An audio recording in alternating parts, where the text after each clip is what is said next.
without further ado, please join me in welcoming Nalanie. Thank you so much.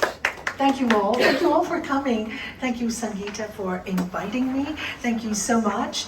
And thank you, Manal, for sorting the posters and everything, and Harsha for setting up, and Shimon. Thank you. Without, all of us together, we make a team. And when we work in love, and we work in service, and we work in spirit, something happens to us. Something happens to us because we teach we are one, we talk about being one, but how do we really live it? Do we really forgive? Are we really truthful? Or do we just pretend to be so holy? This is the subject matter today. And, always after a chant, I will sit, I know, I should, but always after a chant, it is really important to imbibe those energies. Science has now shown us so clearly how we are sound and light. The yogis knew it thousands of years ago, but now we are energy, sound and light. And when our frequency is raised in the body, and the highest frequency, of course, is love. If you study the Upanishads, they talk about God is the Lord of love. It's amazing. And when I touch the Upanishads, and I'll tell you which version to buy, so it's really understandable.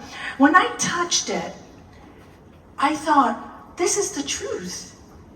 The Lord of love, no larger than a thumb, lives in the hearts of all, Where is the Lord? Up, down, to the left, to the right, inside you, outside you, in the plants, in the trees. It's everywhere. But do we know it's everywhere? So now we have the New Age teachers, like Eckhart Tolle, to put it in very simple language for us. It's here, right now, right this place. But what happens? We cannot see this consciousness, this awareness that we were born with, that we were created for. We cannot see it because our minds are so blinded by our emotions. What do people think of me? Where I am? How do I look? It's sorry, I have to be so blunt. But all these eyes take away the real I. And the word axiom, we came across it, is axe the selfish I and merge into And if you're constantly merging into whatever problems come to your head, when you go back to that, the problems seem like just puzzles, jigsaw puzzles that have to be fixed. There are solutions. There's always a solution. Life is full of solutions. Problems are there to bring us closer to divine. How clever is this Lord of love? It fascinates me. How clever is this truth? Because it gives us all the lessons we need to learn. We read, I come here and learn the lessons. The lessons come, boo-hoo-hoo, poor me. No, thank you. Thank you for the challenge. Make me strong to face them. I love this prayer. Lord, grant me the serenity to accept the things I cannot change. Some of you know it. Say it with me. Lord, grant me the serenity to accept the things I cannot change. The courage to change the things I can. And the wisdom to know the difference. So I studied this prayer again and again when I first started on this path. I said, I really want to know God while I'm alive. All the scriptures tell me you do it when you're alive. When you're dead, it's too late. Heaven and hell are here. I want to enjoy heaven on this earth, don't you? Isn't that what all the scriptures teach us? Even the Our Father. How many of you know the Our Father? Great, let's say it together. Our Father, who art in heaven, hallowed be thy name. Thy kingdom come, thy will be done on earth as it is in heaven. So where should we make our heaven? Yeah. Sorry, my voice is quite loud. Yes, on earth. And we should make our earth here. But what happens? Society tells us how we should think, how we should behave, how we can't be ourselves, how we should be, and especially spiritual people. I think we're the worst of all. Sorry to be so blunt, because sometimes we think because we have the knowledge, we know it all. And I remember my master's words, and he said to me, Nalanie, even Goddess Saraswati holds malas in one hand, a book in another hand, and music in the other hand. So what should you do with your life? Continuously learn. We never stop learning. The moment we stop learning, we stop living. But what is the learning? What is the learning? And I remember many years ago, I heard Swami Surupananda, I think many of you know him, and he read Bhaja Govindam. Any of you read that text? And when he said it, and when he explained to me, he was saying, and I heard these words, that Shankaracharya was walking through a village, and this old man was studying grammar, studying grammar. And he said to him, why are you studying grammar at this late age? Why are you not singing about the divine? Why are you not understanding who you are? All the scriptures tell us we are divine. Every single scripture. Lord Jesus said, do as I do, and they will know you from my brother and sister. Hello? And we keep thinking otherwise. So what stops us? So in the last 30 years, I've been doing a lot of counseling, and I've met many kinds of people. They have been my great, great teachers. I really, really owe so much to them. No books could teach me what these students and these patients taught me. And what I learned again and again was when we aren't truthful to ourselves, forget about the world. If we're not who we are, born to be who we are, then we fail ourselves. And that really scared me. I go, I have one life to live. I better live it well, as with the qualities I was given. I really have to thank my son today for this, because when I started and he's here, and I've thanked you publicly in Spain, but I haven't thanked you personally. So anyway, many years ago, when I started on this path, and many of you will understand this, I wanted to be somebody else. I was a dancer, I was a fashion designer, I did choreography, I love music, I love song, I love lots of things in my life. I love painting, I love all the arts. And when I started this path, I tried, studying it, and I went to the ashram, and I thought I had to be holier than thou. So there suddenly was, yes, changed my clothes, wear very baggy clothes, I took off my makeup, which I love, and so, because I had to be simple. And then one day my son came to me, I think he was 13 or 14, and he said, Mom, what are you doing with yourself? And I said, what do you mean? I'm letting go. Are you really, Mom? Dad married you one way, and you look really odd to me now.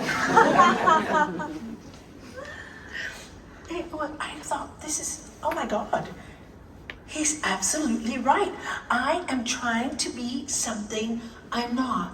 I was trying to be Swami Satchidananda. I can never be Swami Satchidananda, but I can be like him in the way he taught us to live. So back came the music, and more with every year, when I give people therapy, they go, oh, Nalanie, I can't do yoga. No problem. Can you walk? I love walking. Great. Can you swim? Can't do this. Or when they're really depressed, this really makes me laugh.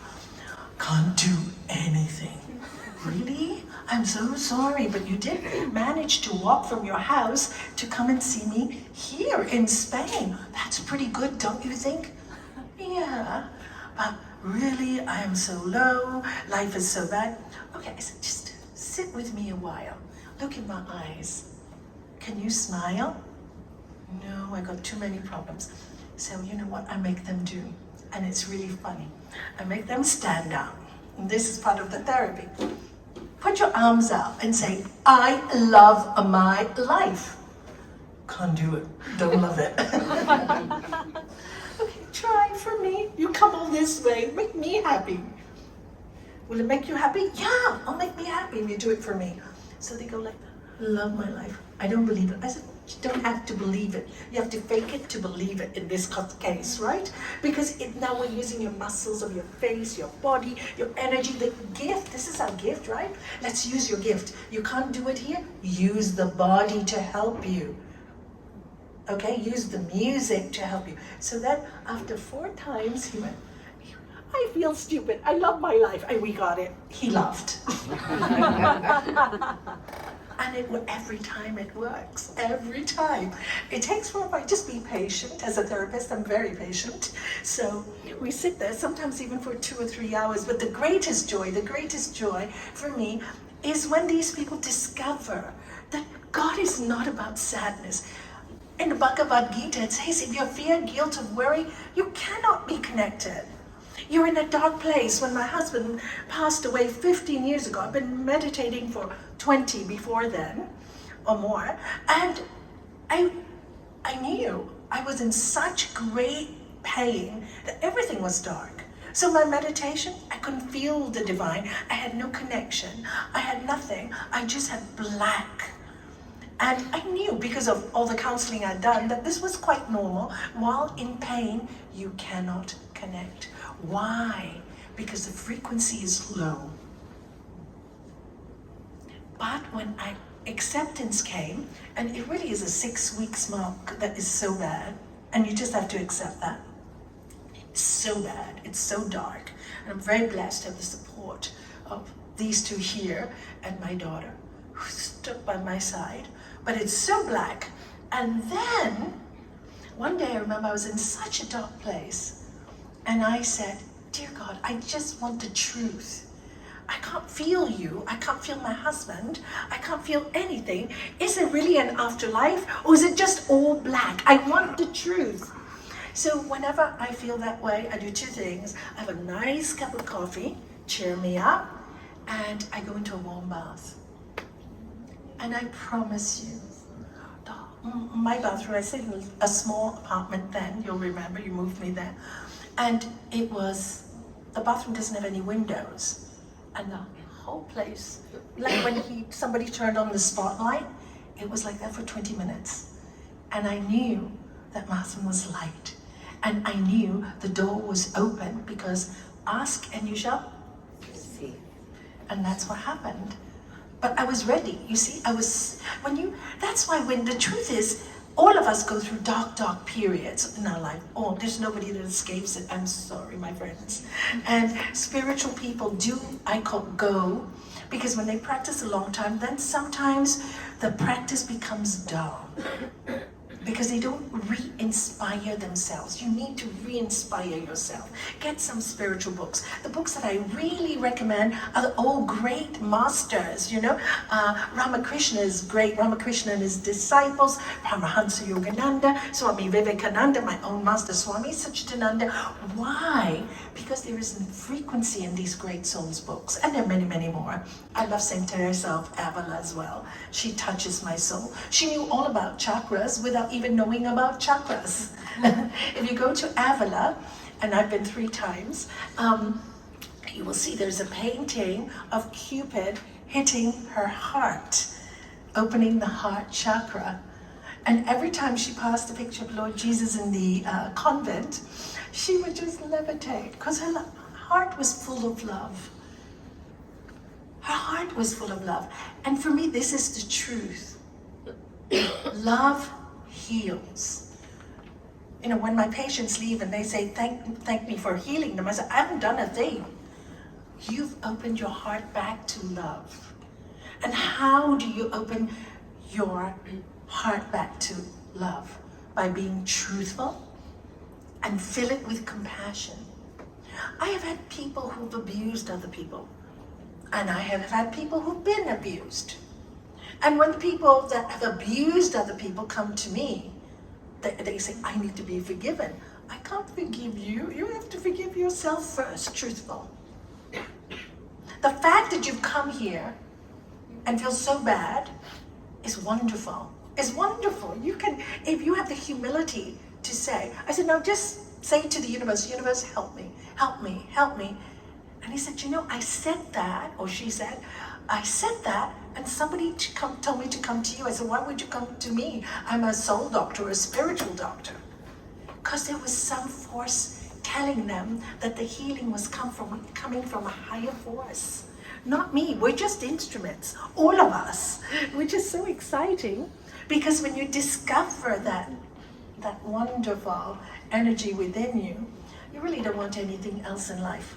Of course, you can't talk like this. People think we're crazy, right? So you just walk in the world as if nothing's going on. You talk, you chat with people as if it's normal. But it's never normal. Because once you tap that consciousness inside, it guides you all the time. It's like you hear, I love you. You do hear it. But you gotta do the work to get there. Nobody can do it for you. You gotta do it. So how do you do it? Like I said, you gotta be really truthful. Find yourself first. Who am I on this earth? What is my mission here? Am I reaching it? Or I'm so busy following the crowds, Tell you live alone, you will die alone. At that last moment, it's so important to be connected. You can't do it last moment. You have to do it while you're here now at this time, because heaven should be on earth. So what happens when that heaven touches your life, a problem comes, it's not a disaster. And I tell them, some of my students who've been with me for more than 30 years now, oh no, this happened. I said, back to source. Take a deep breath. It's a problem. What do you have to do? I just have to climb over the hurdle. Correct. No big deal. What did Lord Krishna tell Arjuna? He said, when Arjuna said, I can't do this, and it's too difficult, my mind is fickle, and it's obstinate, and I can't do this. And he goes, Lord Krishna says, yeah, difficult, but not impossible. I love that line. Anyway, if it's not difficult, it's no fun. We need a challenge, otherwise we get too staid. The truth is, we get too staid, too comfortable. And the Lord of Love loves us so much that when we get into that position, gives us a kick. Wake up, wake up, wake up, wake up to your spirit. Wake up to who you were born to be. Wake up to that energy inside of you. It's nowhere else, it's everywhere. And science, I love science today. They've said consciousness is everywhere in everyone. Don't you just love it? We come to a stage now that each of us has to. This is our job. If we want the world to be peaceful, this is the truthful job. We have to rise up in awareness. We have to awaken the divine in us. We have to, and to do that, there's work.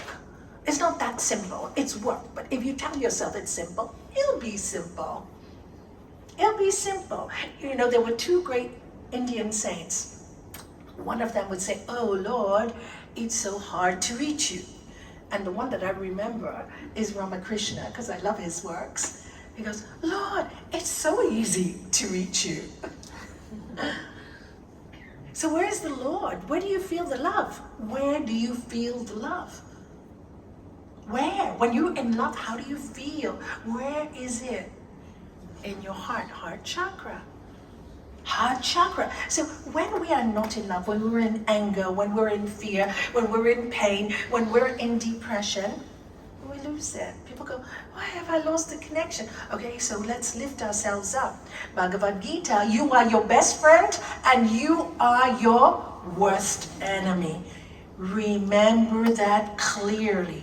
Nobody punishes you. You're punishing yourself.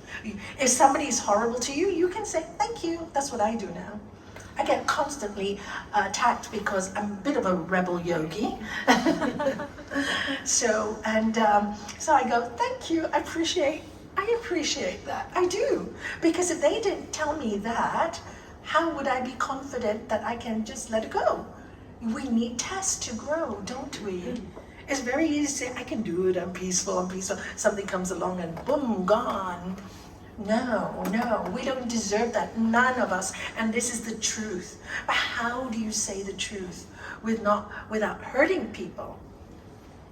So I'll go to the highest knowledge. First, there is the highest truth. Now we've got your truth, my truth, right? Somewhere in between, there's probably the truth. We don't know, but there is the highest truth. And this is why I fell in love with this master. He kept saying, truth is one, paths are many. And I keep hearing the words from Lord Jesus, no judgment. Judge and you will be judged. And truth is one. That's their path. Who am I to tell them what's right or wrong? So much indoctrination with religion has separated our world. So much small-mindedness and superstition has made our minds so small. If you don't do that, you're punished. What are you doing to this Lord of Love, but making this Lord of Love into a monster? And I said, that is not the God I want to know. My mother does more for me. Isn't it true? I said, the God I want to know is the Lord of Love. And so, so going back into the highest knowledge. Again, I'd like to refer to the Gita, chapter 2, or chapter 1. When Arjuna is so frightened, he's shaking, he doesn't want to face this war, right? He doesn't want to. It's not one that he asked for, it came to him. Haven't you noticed in your life, you never ask for the wars, they come to you, right? And why? For us to learn how to deal with it. So, I don't want to fight, I don't want to do this. And then Lord Krishna laughs at him when Arjuna says, oh, my knees are shaking, my mouth is parched, I am trembling, I cannot do this. And then Lord Krishna tells him, remember who you are. So is not born, so does not die. You had a baby's body. I'm not doing the exact translation, but the meaning is the same. You had a baby's body. All of you remember your baby's body? How different you look now, right? Then you had a child's body, that went. Then a teenage body, that went. And then adults, and then towards old age, right? It's really interesting when I see my wrinkles in the neck. I get really excited. That's the next stage, you know? This is my last 10 decade or 2 decades. I'm going to be 70 this year. That's the truth, right? Maybe even last 6 months. We don't know, do we? The exciting thing is, are we ready, right? So he says, look, that's the truth. And just as a man cast off worn out clothes, so the embodied soul casts off this body. So we're just changing clothes. Why is that so scary? God, I don't want to be like this. I want to, change my body. If I have to come back, I come back. All I know is I just want to be the best I can in this world. And I hear Lord Krishna's words, just do your best, just follow the flow of love. And he goes, this job is given to you. How the rest of the book is how to do it. But remember who you are. Remember, you are not fighting to hurt. What are you fighting for? Righteousness. If you don't stick up for what is right, who will? Look at what position you've been given in this world. This is how you know what you have to do. What position what is your dharma? Where are you now on this earth? Why are you where you are at? Perfect where you are at. Complain and you will never find the path. I remember when I started this path, I was working in a shop with my husband. Never wanted to work in a shop, but he needed help and I helped him in it. And I was complaining the first few years, and I got sick and tired of my own voice. And I got, there must be something more. And then I just started my master said this to me when he came to see me in Gibraltar. And he said, I said, Gurudev, after this trip with me, I cannot go back to the old way of living, complaining and being miserable. What do I do now? What do I do now? How can I go back to all of this? And he said, very simply to me, Purify your mind.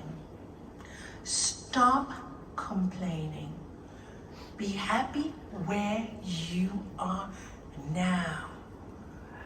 Meditate. When you are ready, God will use you. Okay, I'll do that. So I went home, built myself a little stool, a little meditation table because my kids were young, and our apartment was quite small. So when they were in the sitting room, I go to the bedroom. We all just adapted. And anyway, so I created this little space for me. And the first time I sat and meditated, all I heard was, and this is what meditation is good for. The beginning, it's not meditation. Please don't struggle with it. It's the worst thing you can do. In the beginning, it's all contemplation. Actually, Sri Patanjali tells us in the Yoga Sutras of Patanjali, when you meditate, what comes up first? Everything comes up. And guess what? It's muck. It's horrible. You see yourself. And I saw myself, and I saw this woman who thought she was good, and the truth was, my mind wasn't. I may have been good on the outside, but my mind was full of negativity. I got so scared of seeing myself, and that was the truth I had to face. This is the truth we all have to face. And I said, I have no time to change the world. I have too much work to do here. There's too much work to do in here. If I want to know God, I was 36 at that time? I have no time to waste. If I want heaven on earth, I have no time to waste. So that was the contemplation. People sometimes ask me, how long did it really take you to meditate? Oh, maybe 5 years to have 1 minute of quiet. I have a busy mind. But those 5 years of training, 1 hour every day. I started with 5, went to 15. Within a year was an hour, and then within 3 years, it was sometimes even 3 or 4 hours. But what did it do for me? And this is what I would love you to see in yourself, to build up the best in you. I saw the worst in me. So when I saw the worst in me, I had to forgive it. And again, thanks to my master, on his second trip to see me, came to Spain. I took him to Ronda, and there was a beautiful church there. Went to the church, and he goes into the, what do you call it, pulpit? Where the confessional box. Yeah, confessional box. And I'm worried, what if the priest comes and complains the Swami opening the confessional box, right? And he goes in, and closes the door, and he goes, come, Nalanie, come. And in my mind, I am thinking, what have I done wrong? I can hear it now, because when you meditate a lot, you can start to hear it very clearly. And I'm thinking, what have I done wrong? Where did I go wrong? And I walked up to him, inside shaking, and he said to me, how dare you call yourself a sinner? Don't you know you're a child of God? And that changed my entire thinking process. And from that moment, I thought, as a child of God, how should I behave? How should I behave as a child of God? Not anybody. I have no right to teach anybody. I have to teach myself.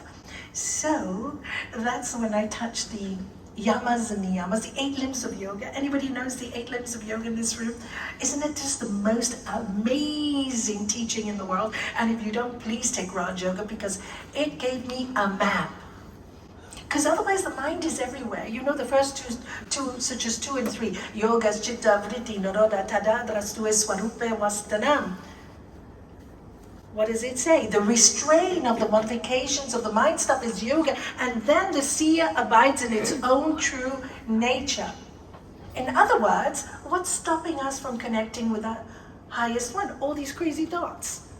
But what do you do with those crazy thoughts? You change them. You don't give them energy. And this is the therapy I do with my patients.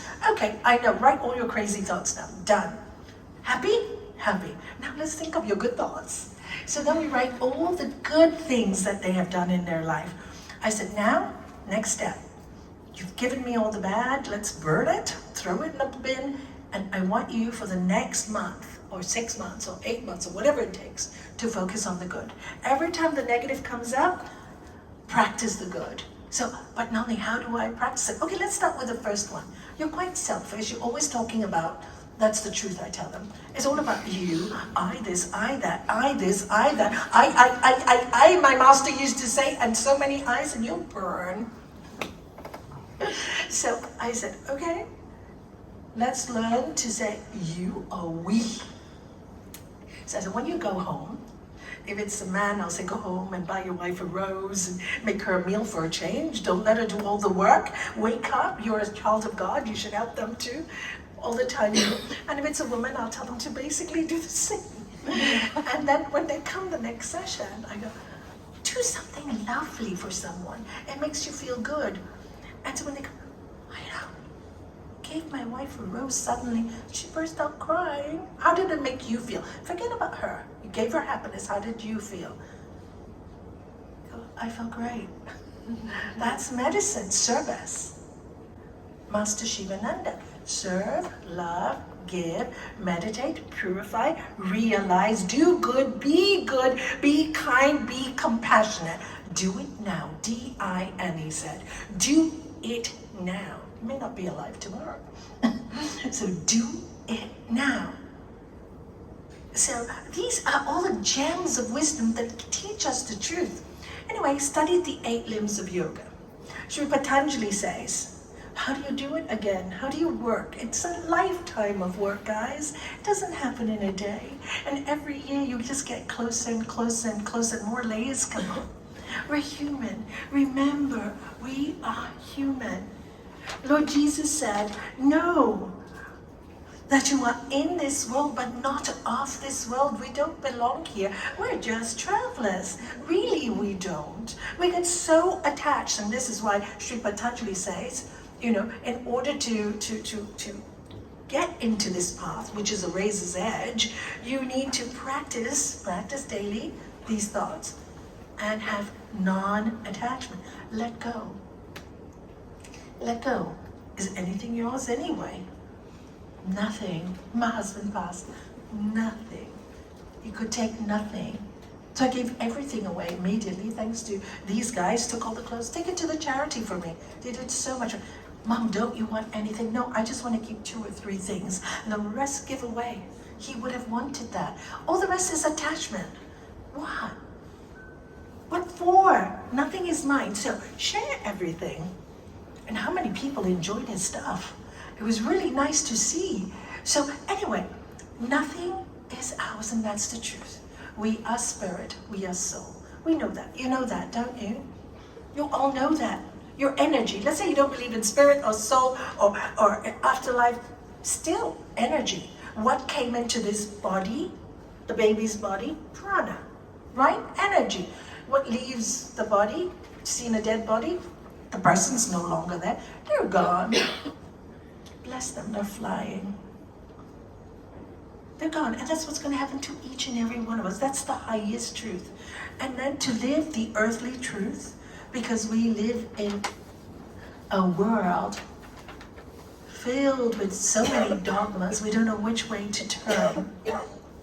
And then people are argumentative. This is right, this is wrong, do this. Oh, if you're not vegan, you're going to be doomed to hell. If you're not this, you're going to be I don't believe that for a moment.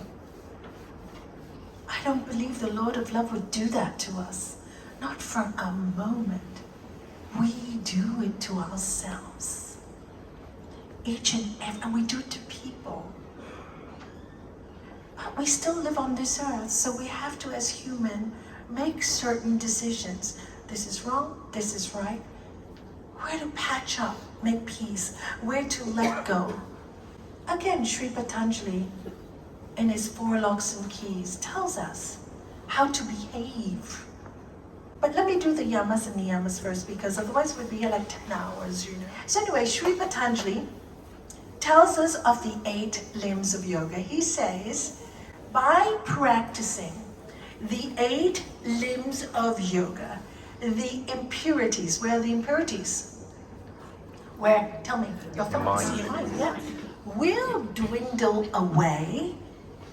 And then he says, and there dawns the light of wisdom.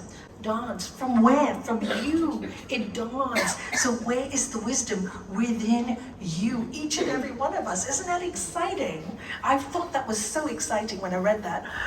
Dawns the light of wisdom, leading to discriminative discernment.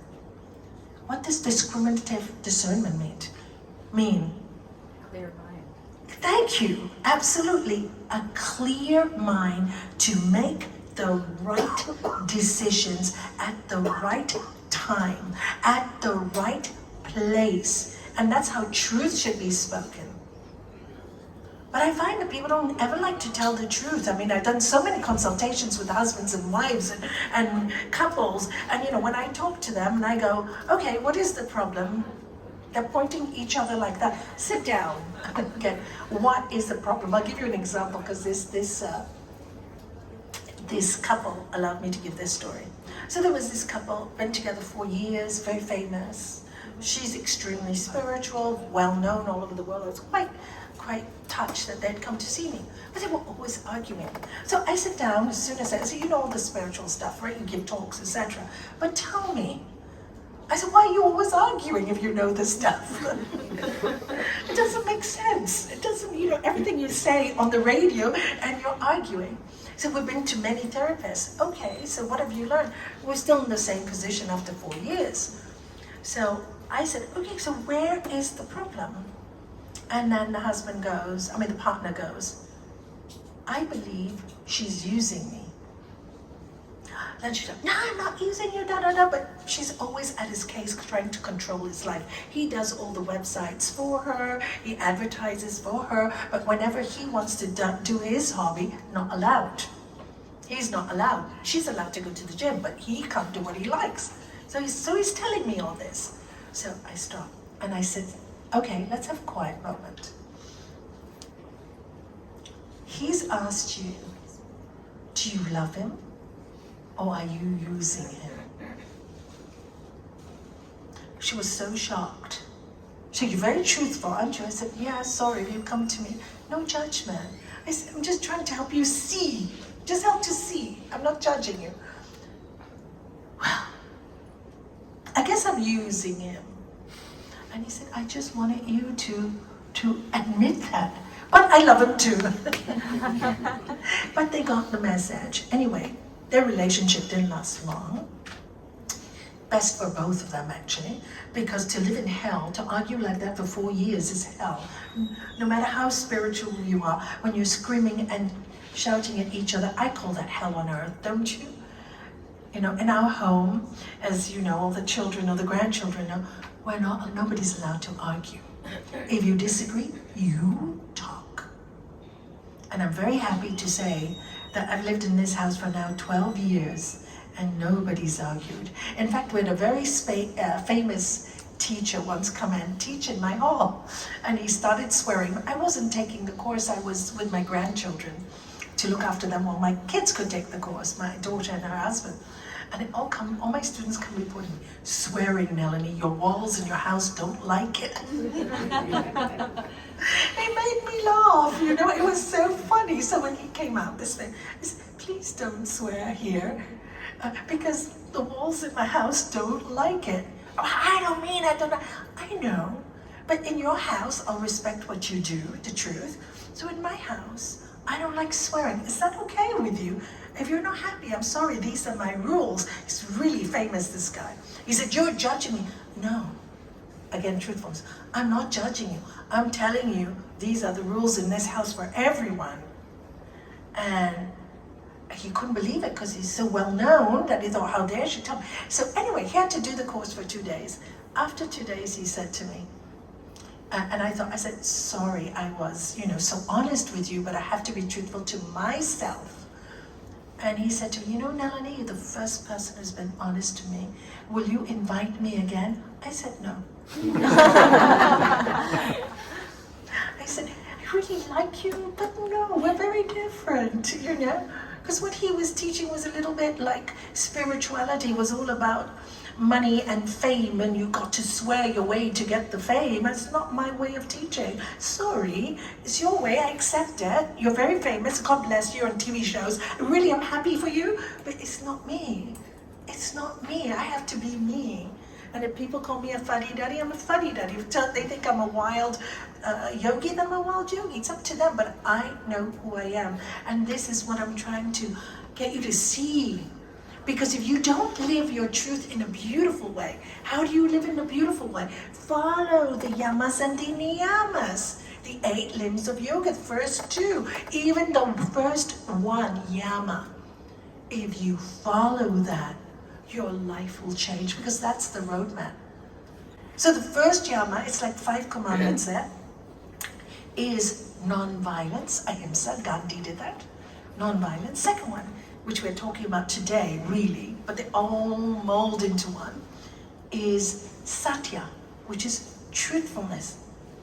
Lord Jesus said, seek the truth and the truth will set you free. It will set you free. You just have to be truthful and it will set you free. So, and then the third one is asteya, non-stealing.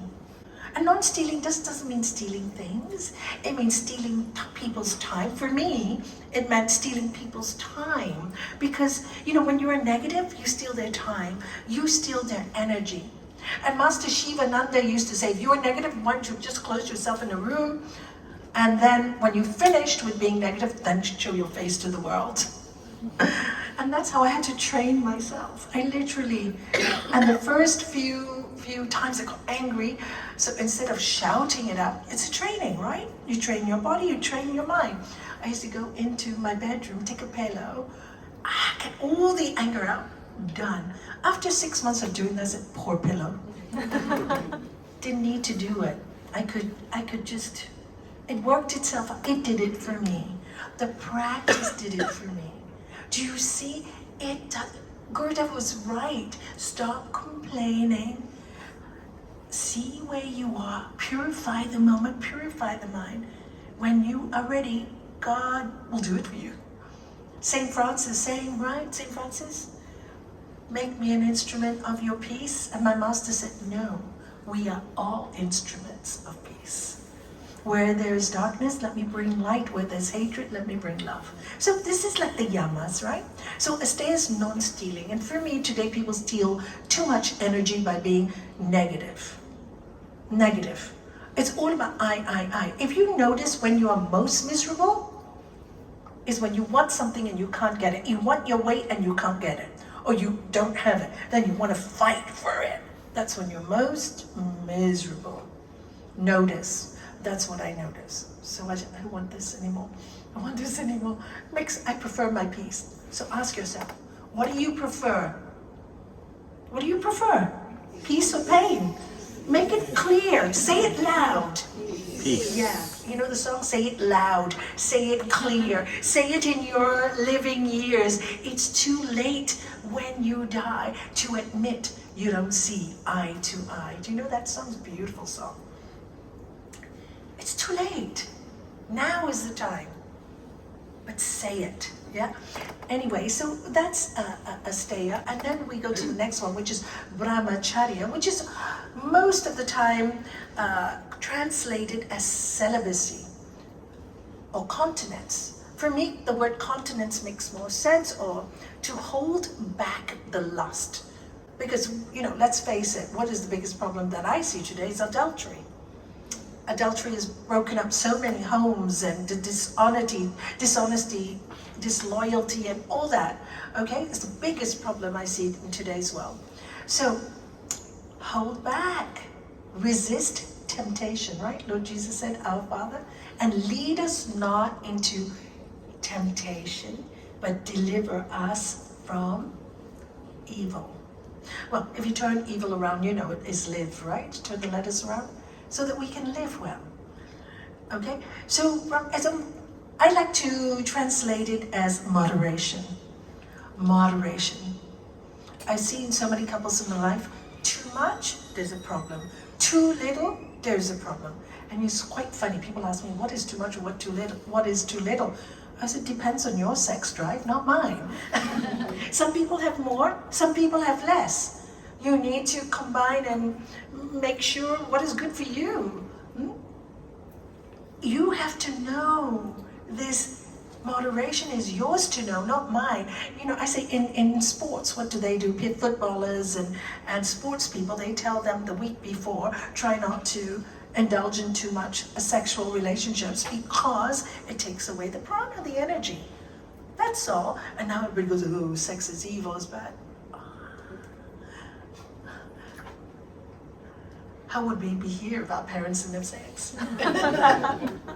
Do you see, there's so much judgment in everything that I can't live with that anymore. It's not comfortable. It's something in your soul says we're all love and we're all peace and we're all joy. So finally, the last one is aparigraha. And aparigraha is non-greed. Guess what's the worst thing in this world at the moment? What's destroying Mother Earth? Tell me. Greed. Greed, greed, greed. Huge organizations trying to take over the middle person, trying to eliminate us, you know. So the poor become poorer and the rich become richer and the middleman suffers in between. And I'm seeing this happening a lot in Europe. And this is when our energy, our love energy, do not follow like sheep. Do not be creative. Create pockets of love wherever you are. Each person in this room can influence more than 100 people. But you know what? You can only influence them if you change. You can advise people anything you want, but if you're still ranting and raving, they're not going to listen to you because your frequency is too low. But if you make your frequency high, you don't even have to say a word, and they have understood. They have understood without you even talking. And this is what we need to do. But everybody, I want this, I want this. How many wants do you have? A headache, so much stuff. Your poor kids, when you die, they have to clear it all up for you. Oh my God. Why would you want to do that for them? So much stuff. What are you feeling? What is the hole that you're feeling? Is it bad? Is it good? It's not bad or good, but there is a hole that you are trying to fill. Look at that hole that you are trying to fill. What are you trying to fill? Because nothing material will give it to you, and the magic is right inside of you. And then when you touch it, it's so exciting. And it's an inner work. It's inner, it's always there, and you do it for years and years and years. That's practice, practice, practice. And Sri Patanjali also tells us in this wonderful science book, you have to practice for those who know, long time without a break and with all your heart. Great, they learnt it. You know, because people go, oh, I meditated for 1 month, nothing's going to happen. It's a lifetime's work. It's in here. So truthfulness for me was, of all the yoga practices, was one of the most powerful ones, because it was being truthful to myself that I could grow. It was watching my mind and not blaming anybody for whatever happened to me. While I was blaming, I was absolutely miserable. When I stopped blaming, I was absolutely happy. So whenever I stop, zip them out. And you get pretty good at it after a while. You don't even have to think, it's automatic. That's why I practiced for a long time without a break in all your heart. And now today they call it neuroscience. Hello, Sri Patanjali said this years ago. So let's give it a fancy word, and let's put neuroplasticity, and let's charge 10,000 to go for this course. Hello.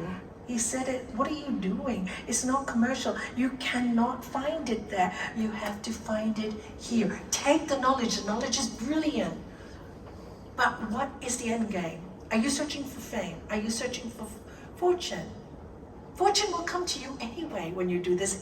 It will provide everything you need. The Lord Jesus said, seek ye first the kingdom of heaven, of God, and all its righteousness. Righteousness. This is the key. Do the right things. And then all else will be added onto you. But we seek all else and we forget about that. It's so weird. We live such a short life and we focus so much on the things here when our entire spiritual life is, we're immortal. Can you even think infinity? We never die. Can you even think it? So even if we make a mistake this life, the Lord of Love is so great. We'll come back again and again. The only thing is, after a while, it's a bit tiring, this earth, isn't it? Don't you find it a bit tiring? Sometimes so harsh, yeah? See the wars in Palestine, see the wars, Ukrainian war, it's so harsh. And so much poverty, so much pain. But this is our lesson. We have to change ourselves. It's been like that forever. Go throughout history. It's always been destruction and wars because mankind, we are in our infancy. We talk about spirituality. We don't live it. We don't share. We don't love. I mean, all of you here do, I'm sure. But so many people. And this is why we have to be the lights. I feel it is our human responsibility. But it needs courage.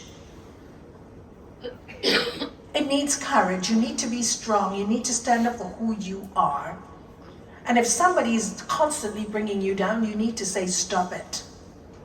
Because I find also spiritual people sometimes so silly. Somebody said, oh, Nalanie, I had a talk a few months ago in my center, and somebody said to me, oh, Nan, this person's treated me so bad, and you say we should be so good. So I went to her house yesterday, and she screamed at me again. I said, I told you to be good. I never told you to be stupid. If somebody's going to attack you all the time, are you going to allow it? You're not helping them and you're not helping yourself. You need to say, no, I don't deserve it, neither do you, because the more you do it, the worse karma for you. Isn't it true? So if they think you're crazy, let them. What's your problem? Do you see truthfulness is really such an incredible practice? It just makes you free, makes you free.